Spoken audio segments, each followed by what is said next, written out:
The last, the second coming, the witness like Moshe, he's coming as the son of man, like the prodigal son. He's coming to become the king. But when he fell, like the prodigal son, in the false doctrine, when he was born in the flesh with sin and other things of this world, he pretty much came without that kingship, becoming the lowest of men. So it is interesting also that Adam came, he sinned at the very beginning of creation, which would last 7,000 years. 7,000 years, as the 7 years that were given to Nebuchadnezzar to be an animal. On the sixth day of creation, Yahweh made humans. So during all the previous days, there were no humans. So that's why during the previous 6,000 years, humans have acted not like humans. For a couple 2,000 years, like animals. Before that, even less than that, when it came to understanding of the spirit and other things. Just like Nebuchadnezzar for 7 years became an animal, but at the end of it became a man and received the kingdom and the splendor and the honor. It's kind of showing like humanity, which through Adam fell in sin, acting like animals. But at the end of it, the Son of Man comes, whom the Jews believe is the reincarnation of Adam, who reincarnated as David and then reincarnated as the last.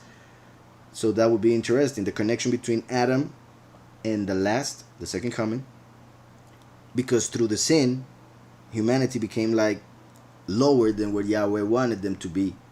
But then by eating the tree of life, at the end will receive manhood again through the last, the Son of Man.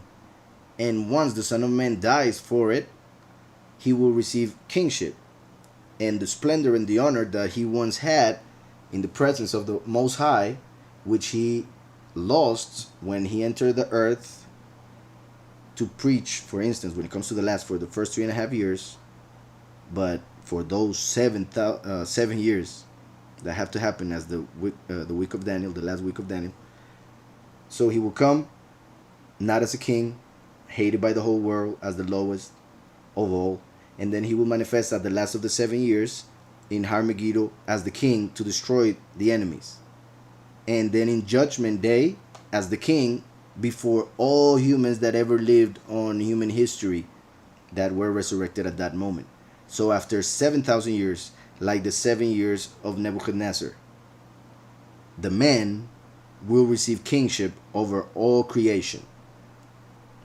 And the king that Yahweh sent will get back his honor, the honor that Yahweh gave him, and even more through Yahushua. So at the same time, my reason returned to me, and for the honor of my kingdom, my honor and splendor returned to me.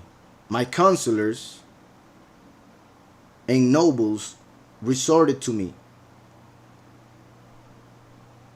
I was restored to my kingdom, and excellent majesty was added to me. Like I just said, he's going to be given what he left with Yahweh in order to come and get the sheepfold.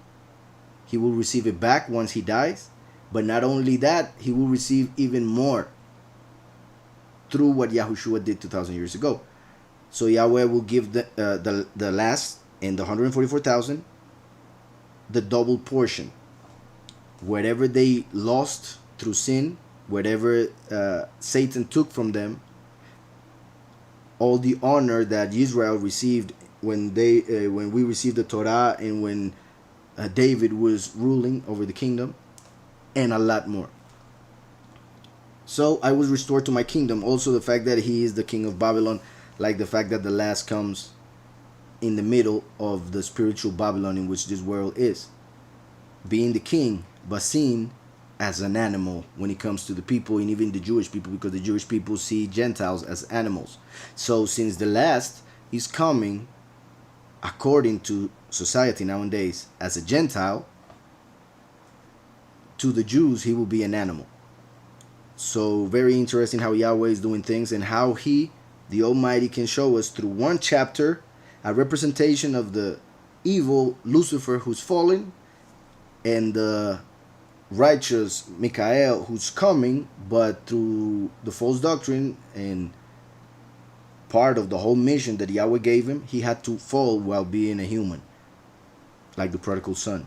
And that's why the voice fell, like the prodigal son, like we just read.